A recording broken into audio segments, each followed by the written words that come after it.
Para realizar el ACP de la base de datos de los estudiantes, necesitamos esta librería que se llama FactominR. Esa librería la crearon unos franceses.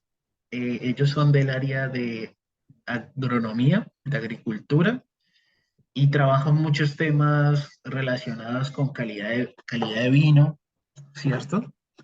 Y se han creado este paquete pensando mucho en distintos usuarios. Entonces, es un paquete que es muy sencillo de utilizar.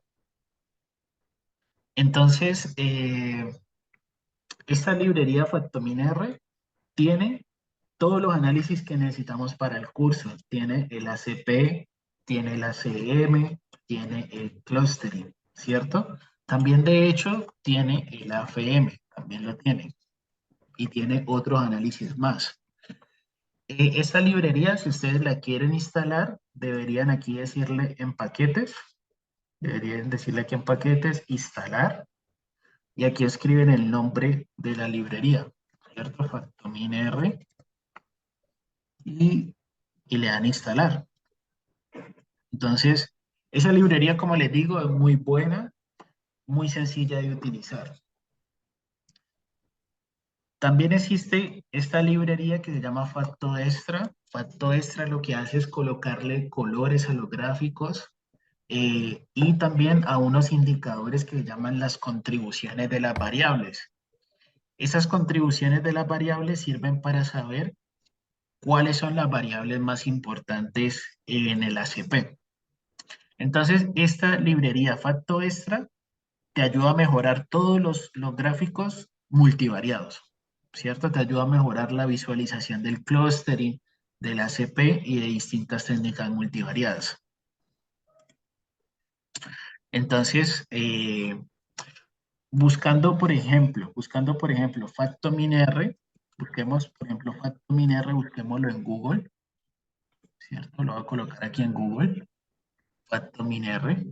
Y miren que aquí me sale información de esta página de aquí, FactominR, ¿cierto? Ellos, como les digo, son unos franceses y ellos tienen, todo lo tienen bien documentado. Lo tienen bien documentado con videos, con ejemplos, lo tienen bien documentado con la parte teórica, ¿cierto? Entonces, aquí, ¿cierto? En esta página, uno va buscando, por ejemplo, qué método factorial necesita, ¿cierto? Entonces, yo aquí busco, quiero hacer este análisis de componentes principales. Entonces, aquí me explica, me muestra un ejemplo de cómo hacer ese análisis de componentes principales, me muestra aquí unos datos, ¿cierto? Y estos son los códigos que uno va pegando en el R para irlo ejecutando y va viendo cómo funciona ese ejemplo. Aquí te lo explica un poco. Este ejemplo del decatlón es como una base de datos de unos deportistas olímpicos. Entonces muestra cómo les fue en las pruebas de 100 metros, en la prueba de salto largo, salto corto, la prueba de 1500 metros. Es una base de datos interesante. Y aquí muestra cómo hacer los diferentes gráficos y, como les digo, distintos códigos de R que uno puede utilizar. Y todo está aquí explicado. Entonces, aquí cualquier análisis que uno necesite está explicado. Y de hecho, como les digo, hay videos que ellos tienen. Videos que han dejado por aquí. Entonces, es bueno que consulten ese link, que le echen un vistazo a cómo funciona esta librería FactominR. Ellos tienen otros proyectos como el de datos faltantes, que yo lo he utilizado mucho. Por ejemplo, datos faltantes con esta librería. Y tienen aquí también, como les digo, los videos para hacer, por ejemplo, el PCA con datos faltantes. También aparece aquí. Entonces, eh, estos autores suben bastante información. Suben bastante información, están a cada rato actualizando este paquete. Un paquete muy bueno, muy completo. Y aquí, si uno quiere hacer alguna consulta, uno se inscribe en este grupo de Google y ahí uno también puede preguntar si uno tiene una consulta con algún análisis. Y ahí le responden también rápido a uno. Entonces, es una herramienta muy buena. A mí me ha ayudado mucho, la verdad, Factominar. Entonces, les voy a mostrar por qué FactominR es tan sencillo de utilizar, ¿cierto? Porque vamos a ver que vamos a hacer el PCA con una línea de código. Miren, nosotros aquí, para hacer el PCA, aquí yo necesitaba que eso fuera un data frame, ¿cierto? Usualmente, como creamos la base de datos, fue una matriz, ¿cierto? Esto de acá es una matriz. Entonces, necesitamos de que eso sea un data frame, que sea una base de datos. Entonces, por eso aquí utilicé esta línea 38. Entonces, en la línea 38 podemos colocar un comentario al lado que decir que X se vuelve base de datos o se vuelve un data frame. Es la estructura para conjuntos de datos, ¿cierto? Entonces, eso es lo que pasa en la línea 38 y en la línea 39 realizamos un PCA, ¿cierto? Miren que directamente hacemos el PCA y él nos arroja unos gráficos aquí, ¿cierto? En la plataforma. Nos arroja primero, nos arroja primero el gráfico solito de los individuos. Mírenlo cómo es. Voy a colocarlo acá, gráfico de los individuos. Miren, primero nos muestra el gráfico de los individuos. Por eso yo les digo que hay una nube de individuos. Entonces, en el gráfico de los individuos solamente están los individuos, ¿cierto? Y se observa los porcentajes de varianza. Se observa de que lo que es Andrés y Carlos, pues están bastante relacionados. Luis y Sonia también, Lucía y María también, y este grupo de personas acá también bastante relacionadas. Entonces,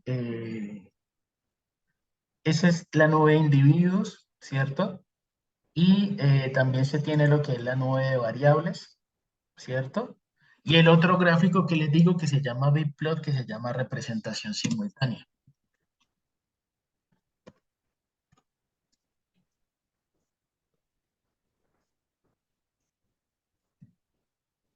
Entonces, lo que se observa aquí es que aquí realizamos el PCA, ¿cierto? Y prácticamente se hace con una línea de código.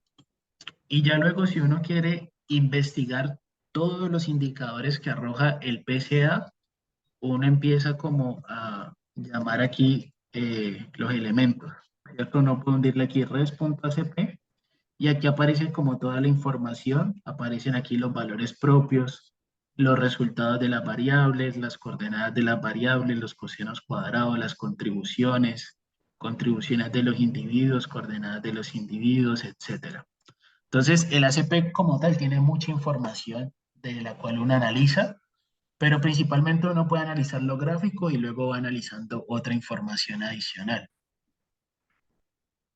Y en la línea 42 me gustaría otra vez volver a este gráfico para que ustedes hagan preguntas, me digan qué está pasando con ciertos individuos y yo también les voy a hacer preguntas a ustedes, ¿cierto? Si quieren, ustedes lo analizan un poquito más y me dicen qué duda tienen al ver este gráfico.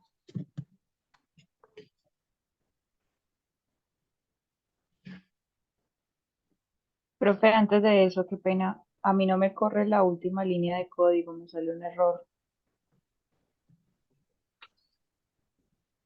Eh, ¿Tú puedes compartir pantalla? Claro que sí, ¿me habilitas, por favor? Me dice que no, la anfitrión inhabilitó. Ah, vamos a ver Si cómo, tienes un Chromecast, puedes transmitir la pantalla de tu dispositivo. vamos a ver cómo habilito por acá.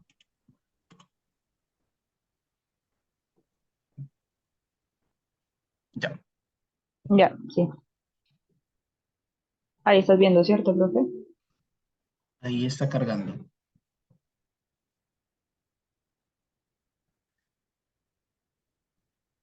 Me sale este error cuando corro. No sé si es una versión diferente. Yo siento que tienen que ver como con la versión del R, seguramente. Sí, porque solo me sale así y acá están los estudiantes, pero Y no me... cuando, y cuando ejecutas la línea 37, ¿qué te sale?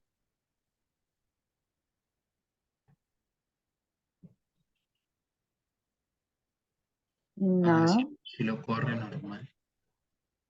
si se lo corro normal. Aquí es que me sale el error.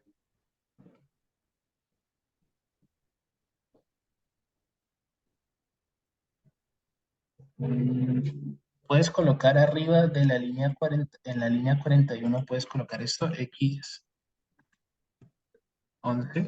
a ver, y correrlo conjunto. ¿Está todo? Sí, ya, sí, la 41 y la 42.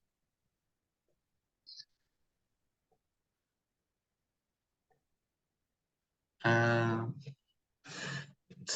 podría hacerlo de la versión, pero tendríamos que consultar mejor. Vale, profe.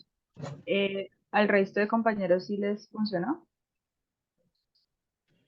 Hola, a mí me pasa algo como similar, pero es con, me dice acá, estaba leyendo, que es algo con la versión, en mi caso, no sé si sea lo mismo, con un paquete que descarga el de visualización, que en mi caso no es compatible con la versión que tiene el paquete con la que yo tengo, entonces me pasa lo mismo.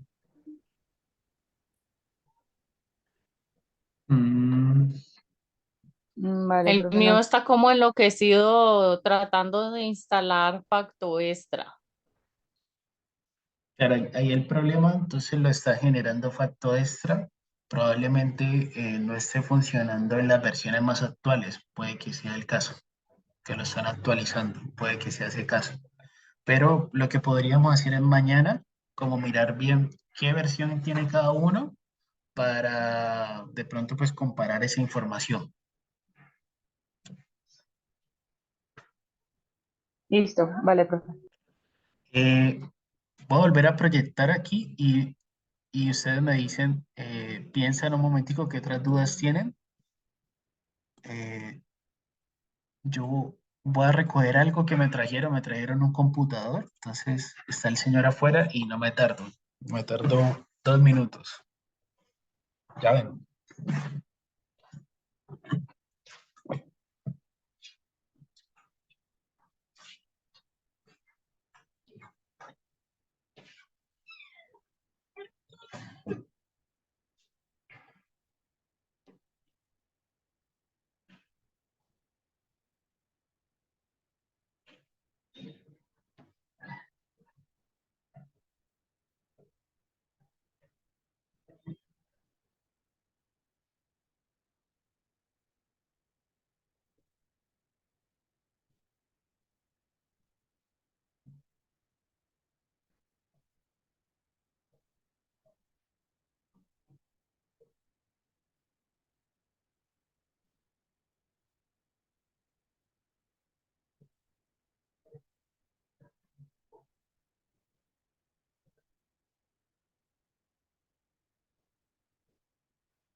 Listo. Eh, bueno, como les decía, la idea sería que ustedes me digan qué dudas observan de este gráfico.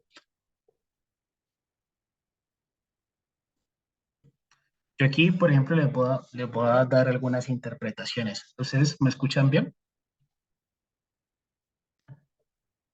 Sí. Sí, profe. Ya. Por ejemplo, aquí les voy a dar como ya algunos tips que nos van a ser útiles para interpretar estos gráficos. Cuando ustedes vean que las variables están muy cercanas entre ellas, eso significa que hay una correlación buena entre esas variables, hay una correlación lineal fuerte entre esas variables. El ACP te ayuda a mirar relaciones lineales, entonces se observa que matemáticas y ciencias tienen una relación lineal fuerte entre esas variables. Por su parte, cuando ustedes vean de que las variables están formando un ángulo de 90 grados, eso significa de que las variables más bien tienen una correlación baja, una correlación que indicaría que no hay una relación lineal entre esas variables, como está pasando entre matemáticas y español. Miren que ellas prácticamente está formando como casi un ángulo de 90 grados. Y vimos que su correlación era relativamente baja, ¿no? Era una correlación de casi 0,40. Eso, digamos, en términos de las variables. Nosotros en otros gráficos que empecemos a analizar, vamos a ver que unas variables como que salen más, ¿cierto? Del gráfico, como que son más relevantes. Y van a ver otras que están más cercanas como aquí al centro. Cuando veamos que hay una variable que está muy cercana al centro, significa que esa variable no es tan relevante para cierta componente principal, que es lo que nosotros vamos a entender que es una componente principal.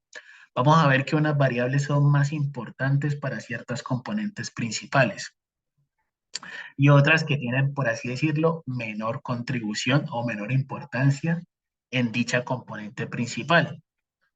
Hay que tener presente que el eje horizontal es la primer componente principal, ¿cierto? La que muestran aquí que tiene este porcentaje del 64,3%, que sería el porcentaje de varianza explicado. Y esta sería mi segunda componente principal, la vertical, que es la que tiene un porcentaje de varianza del 33,8% de varianza explicada. Entonces, eh, respecto a lo que se está viendo acá de las variables, matemáticas y ciencias bastante correlacionadas y muy... Profe, ¿se le escucha entrecortado ¿Ahí me o escuchan? soy solo a mí? ¿Ahí me escuchan? Yo lo escucho bien.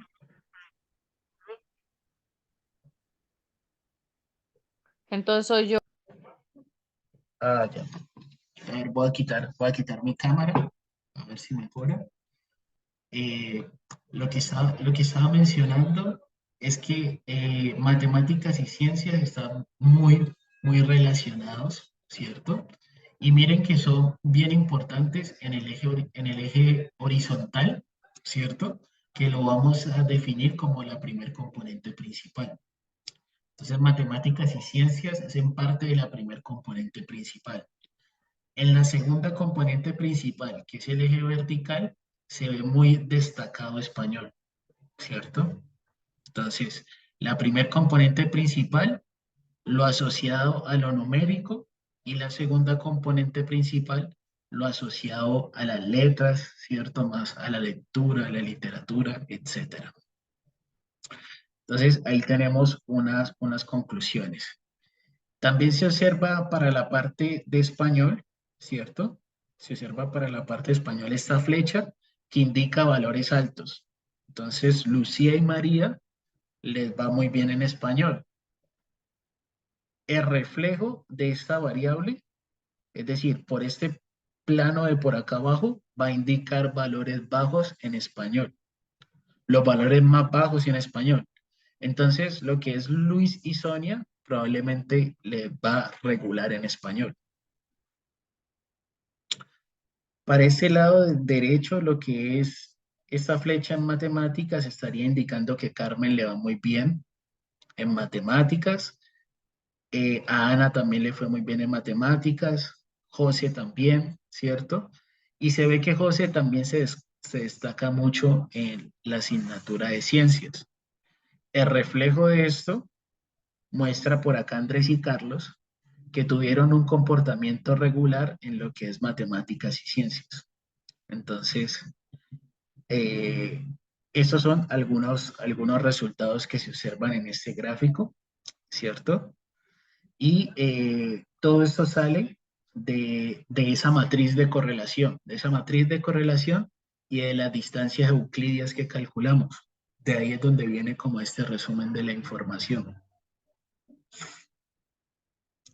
Entonces, ustedes me dicen si tienen alguna pregunta con este gráfico, ¿cierto?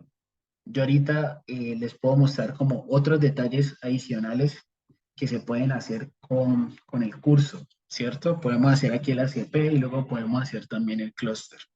Pero no sé si hasta ahora tienen alguna consulta. Profe, entonces según el gráfico, a nadie le fue mal en matemáticas. Digamos que matemáticas la tenemos acá, esa es la flecha, acá hacia la derecha, ¿no? Si una persona está más a la derecha, indica que le fue mejor en matemáticas, mientras que se encuentre más hacia la izquierda, va a indicar que le fue más regular en matemáticas. Por ejemplo, lo que es Luis, si nos devolvemos a la base de datos, yo creo que Luis fue la persona que sacó más bajita en matemáticas. No sé si ustedes se pueden mirar la base de datos, se la pueden mirar y me dicen quién fue el que sacó más bajito en matemáticas.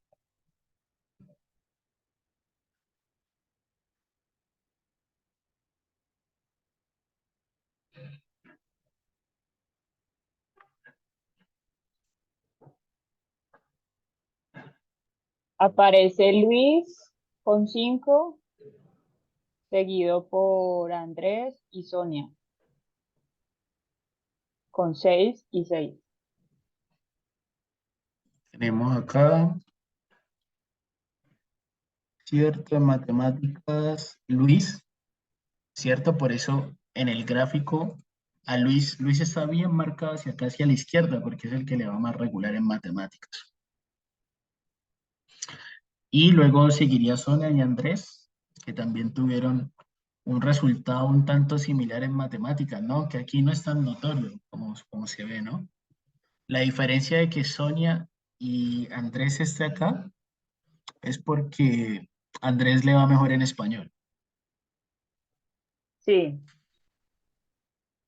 sí, mientras que Luis y Sonia también les va bajito en español. Por eso Exactamente. está en ese plano. ¿Ustedes qué me dirían de Lucía y María? Ellas, ¿cómo perciben ustedes que le fue a ella en matemáticas?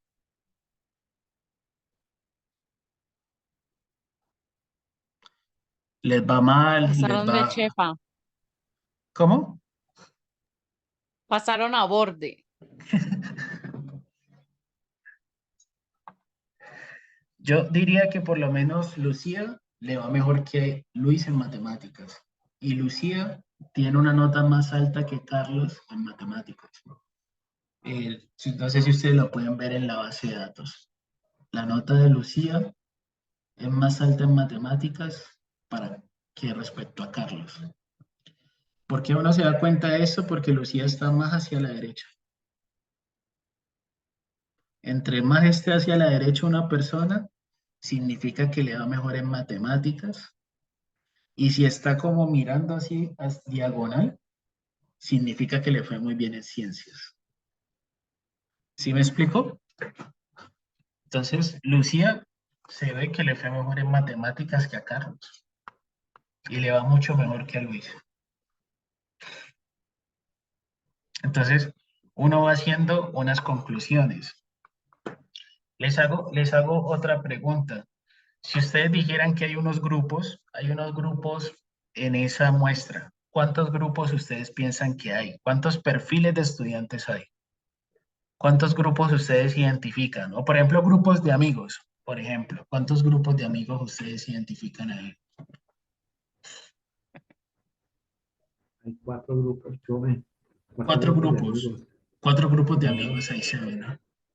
4 grupos de amigos podría ser, ¿cierto? O uno podría decir que estos que ¿4? están a 4 o Yo digo que probablemente 5. 5, dice la compañera. ¿cierto? 4 y esos 4 se puede analizar, se puede sacar una conclusión de que a dos grupos les va bien y a dos grupos les va Regularcito. digámoslo así. Entonces uno podría decir, bueno, hay más o menos unos 4 grupos de amigos, ¿cierto? Pero si yo necesito solamente 3, de pronto pasaría que Carlos pasa acá arriba, Andrés pasa acá abajo. Habría que mirar bien ahí cómo se forman los grupos. Entonces, por lo Ahí se menos, pueden ver las diferencias, ¿no? claro, entonces por lo menos aquí nosotros, desde el ACP, nosotros estamos viendo que se forman ciertos grupos, ¿cierto? Pero ya si queremos ser más exactos con esa cuestión de cuántos grupos hay en la población, entonces es ahí donde hacemos el análisis de conglomerados. Ese análisis de conglomerados nos va a identificar cuáles son esos grupos de amigos, ¿cierto? Por si yo como profesor quiero, separarlo, entonces, ya sé que separo a Carmen, los separo de José, ¿cierto? O más bien, a Sonia la mando para el grupo donde está Carmen y Ana, porque pues para que le hagan refuerzo, ¿cierto? Para que le hagan refuerzo en matemáticas y ciencias. Entonces, ya uno ya toma las decisiones cuando ya encuentra sus grupos. Y una forma de hacer los grupos es con clúster, ¿cierto? Y nosotros vamos a ver un tipo de clúster que se llama clúster jerárquico. Clúster jerárquico. Entonces aquí les voy a dar una idea de cómo se hace ese clúster. Algunos gráficos que se pueden visualizar, ¿cierto? Nosotros a la medida que vamos avanzando en el curso vamos a comprender todo eso, cómo se interpreta. Entonces aquí lo que deberíamos hacer es crear un objeto que se llame cluster y le vamos a decir HCPC. Es una función para hacer clúster jerárquico o análisis de conglomerados, ¿cierto? Conglomerados. Y acá adentro le colocamos el objeto que creamos, res ACP. Y eso ya nos va a crear el clúster. Bueno, aquí démosle este botón stop porque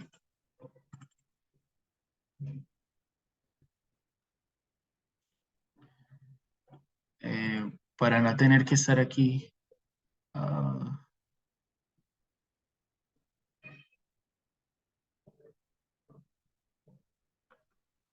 Bueno, me va a tocar volver a correr todo, pero igual ahí lo grabo.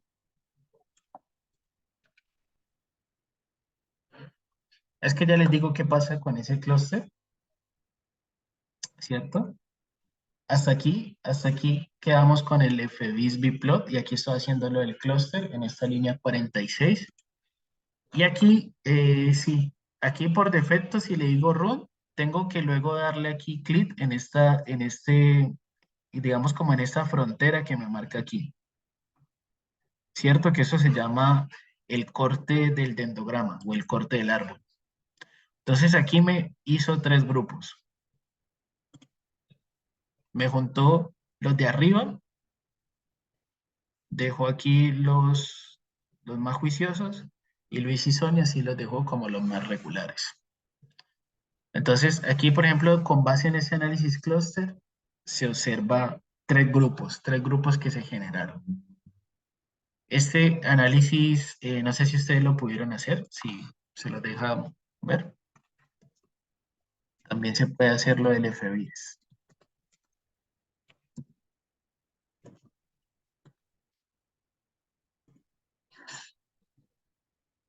Entonces, este gráfico, por ejemplo, es más bonito.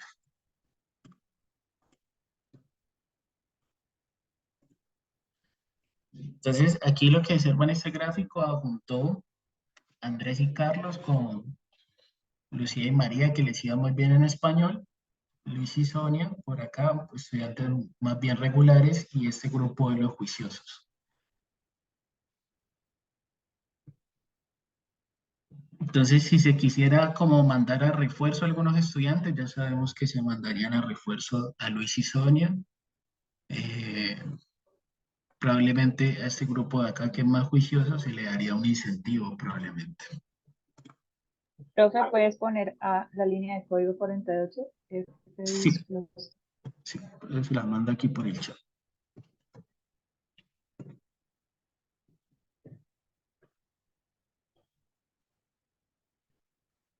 Entonces, con ese análisis de clúster, miren que por ahí salió el gráfico del dendrograma, ¿cierto?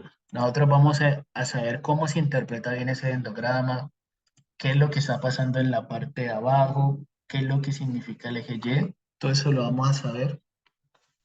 Y todo eso sale de la matriz de distancia euclidia, ¿cierto?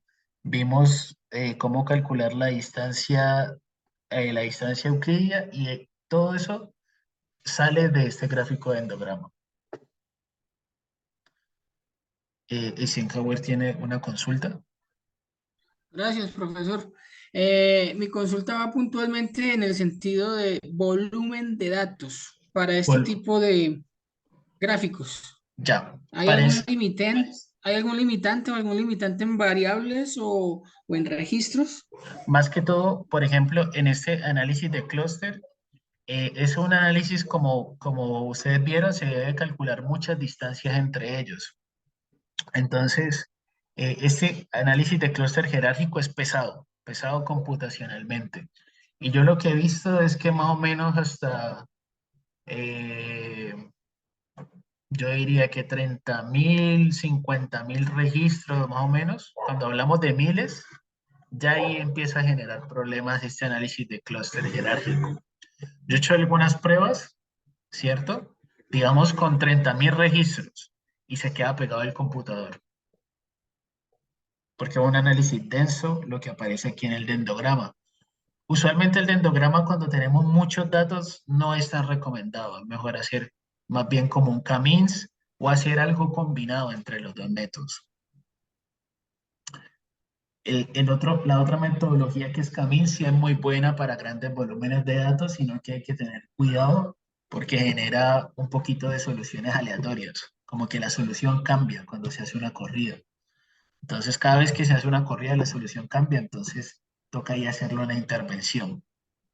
Entonces, este análisis jerárquico hay que tenerle cuidado cuando son muchos datos. Yo diría que a partir de 1.000.000 ya genera problemas. O sea, estamos hablando de un volumen bastante importante, 1 millón, pues, 1 millón de datos. Claro, pero Más que si yo todo les porque es digo, que yo si yo sí, les, sí, sí, contame, Eisenhower. no, porque en este momento estamos, o sea, lo estoy visualizando en proyección a un tema de un triage pediátrico que se está generando allá en el hospital, donde tenemos unos discriminantes y unos triages avanzados que me aplican excelente a este tipo de correlaciones. Entonces, más que todo era por esa pregunta. Y estamos manejando un triage pediátrico más o menos de menos de 2.000 niños en atención médica, ¿no? Entonces, creo que sí voy a poder trabajarlo de acuerdo al volumen que me acabas de decir. Sí, sí, si es 2.000, no hay problema. No, no creo que ahí genere problema. No, Yo he tenido, generalmente esos reportes, qué pena, profe, generalmente esos sí, reportes se generan mensualmente porque se le hace un seguimiento, prácticamente nosotros cortamos cada mes y el seguimiento se le hace mensualmente y salen los comparativos mes a mes. Digamos que eso no hay ningún problema y digamos aquí que estamos trabajando con tres variables. Si de pronto yo quiero coger más de 3 5 10 no se vuelve más dispendiosa como esa información, esa aglomeración, esa cantidad de datos allí apeñuscados no va a generar a nosotros, digamos, algún traumatismo. no, yo no creo, pues, eh, yo, por ejemplo, lo que puedo hacer es mostrarles algunos ejercicios con más información para que ustedes vean como las ventajas que tienen estos métodos. Yo así he corrido, digamos, métodos con 100 variables 30.000 registros. Digamos, lo que es ACP no genera problemas. Ya cuando es un poquito del jerárquico, clúster jerárquico, sí es un poquito más pesado computacionalmente. Pero hay unas alternativas para eso, que es el K-means. O también hay otros métodos distintos que se pueden utilizar. Yo he tenido Creo que problemas es Nafonso. por encima de 30.000, más o menos, 50.000 registros por ahí, pero en esta parte del clúster jerárquico solamente. Este tipo de análisis solo se hace para un periodo determinado, ¿cierto? Aquí no podemos tener series históricas. Eh, bueno, yo lo que he hecho es, también lo he hecho para datos así en el tiempo, pero ahí se tiene que utilizar los métodos de múltiples tablas, como por ejemplo el AFM. El AFM lo que hace es que por cada periodo de tiempo hace una CP. Entonces se tienen los datos del 2005, entonces ahí se realiza una CP. Los datos del 2006, ahí se hace una CP. Los del 2007, entonces para cada periodo se tiene una CP y luego, por así decirlo, como que genera como un peso de todos esos ACP y muestra ya luego la información de forma general. Y luego sobre ese AFM se hace un clúster también. Entonces se puede hacer clúster después de hacer un AFM y podría meter como esa parte temporal. Listo.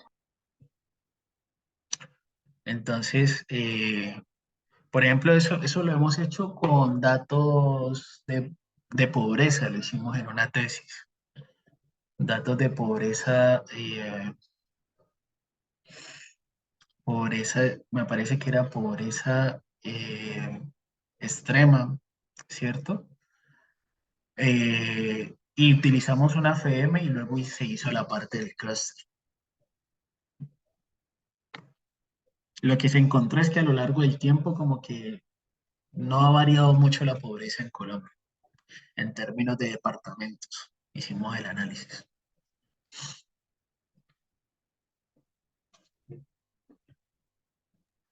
¿Y la tesis la publicaron? No, la tesis, el estudiante se graduó, se le puede consultar si comparte la tesis. Vale.